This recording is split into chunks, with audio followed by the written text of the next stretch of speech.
এলাকার পাতিনেতার সন্তানকে এইভাবেই শিক্ষা দিল এই স্কুল ম্যাডাম। কল্পনাও করতে পারবেন না ভাই। পুরো ভিডিওটা দেখে একদম মন প্রাণ জুড়িয়ে গিয়েছে। এই যে ছেলেটা দেখতেছেন, সে বরাবরই স্কুলের মধ্যে তার বাবার একটি ভাব, বাবার একটি রাজত্ব দেখিয়ে গিয়েছে। কোনো ম্যাডামের কথা শুনতো না, কোনো স্যারের কথা শুনতো না। এমনকি সবার সাথে একটা অন্যরকম একটা সবসময় একটা পাওয়ার দেখিয়ে চলতো।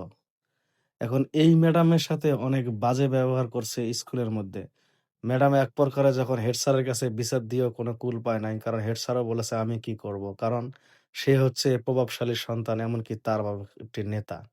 এখন অবশেষে কি করবে সে বুঝতে না পেরে তার স্বামীর সাথে সবকিছু পরামর্শ করে। তার স্বামী বলে যে, "ঠিক আছে, তাহলে তুমি কি করতে চাও?" কয়, "আমি চাই এই ছেলেটাকে সুন্দর করে বাসায় নিয়ে এসে ওকে শিক্ষা দিতে।" কারণ ও রাস্তাঘাটে এমনকি স্কুলেও আমার সাথে বাজে ব্যবহার করেছে। কারণ আমি যখন ওর কাছে পড়া জিজ্ঞেস করেছিলাম বা লেখার কথা বলেছিলাম, ও তখন হুট করে আমাকে এমনভাবে কিছু বলছে যে, "নেতার পোলার নাকি লেখাপড়াই করা লাগে না।" আর আরো অনেক কিছু বলেছে, যাক আমি ওকে অনেক কিছু বলছি এবং বুঝিয়েছি। শেষ পর্যন্ত সে আমাকে হুমকি দিয়ে বলে যে, "আপনি আমাকে জ্ঞান দিচ্ছেন? ঠিক আছে, আপনি রাস্তায় আসুন।" আমি জানি যে হয়তো এখনকার তার বয়স কম, সে হয়তো জিনিসগুলো নরমালি ভাবে বলছে, কোনো ব্যাপার না। স্কুলেরটা স্কুলেই শেষ। কিন্তু দেখি যে না, সে রাস্তার ভিতরে আমাকে অ্যাটাক করেছে এবং আজে-বাজে কথা বলেছে। এইজন্য আমি চিন্তা করলাম, যেহেতু এই এলাকায় তাদের একটা ক্ষমতা আছে, এইজন্য তাকে কিছু আমি বললাম না। এইজন্য আমি চুপ করে ডিসিশন নিয়েছি যে আমি ওকে বাসায় ডাকবো। ঠিক দেখেন, বাসায় ডেকেছে আর সে এসে পড়েছে। এখন এসে সে ভাবতেছে যে তাহলে ম্যাডাম মনে হয় আমার প্রতি দেওয়ানা হয়ে গিয়েছে। ম্যাডাম মনে হয় আমাকে ভয় পেয়েছে। আমি যা বলব ম্যাডাম তাই রাজি।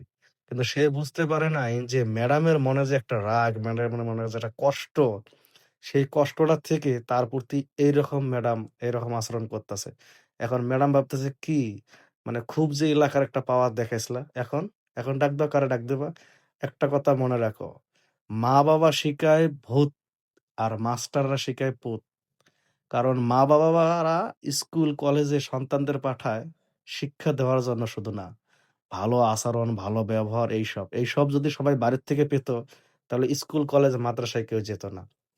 আর তুমি এমন একটা ছেলে, এমন একটা কুলাঙ্গার যে তুমি সবসময় তোমার বাবার ক্ষমতা দেখে মানুষকে অনেক কিছু করতে চাও। আরে আমি হচ্ছি একজন শিক্ষিকা, তোমার মায়ের মতো। তুমি শেষ পর্যন্ত আমার সাথেও বাজে ব্যবহার করলা। এইজন্য তোমাকে আজকে বাসায় ডেকে নিয়েছি। কারণ এই ৪ দেওয়ালের ভেতরে তোমার সাথে আমি এমন কাজ করব, না পারবা কাউকে কইতে, না পারবা সইতে। আর তুমি এখন ফোন দিচ্ছ না? ফোন দিয়ে তোমার বাবা-মাকে নিয়ে আসবা। নিয়ে আসো, কোনো সমস্যা নাই। যাও।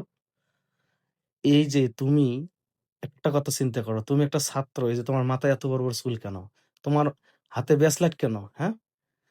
আর ২য় কথা হচ্ছে, যখন উনি ক্ষিপ্ত হয়ে উনার যে স্বামীকে বলেছেন, উনার স্বামী কিন্তু গেটের মধ্যে এসেছে। এখন বলতেছে যে, "গেট খুলে দাও, আমি এসেছি।" এই এখন তার স্বামী এসেছে। এখন সে এসে বলতেছে কি, "সবসময় তুমি তার সাথে খারাপ ব্যবহার করো। এখন কোথায় যাবা, হ্যাঁ?"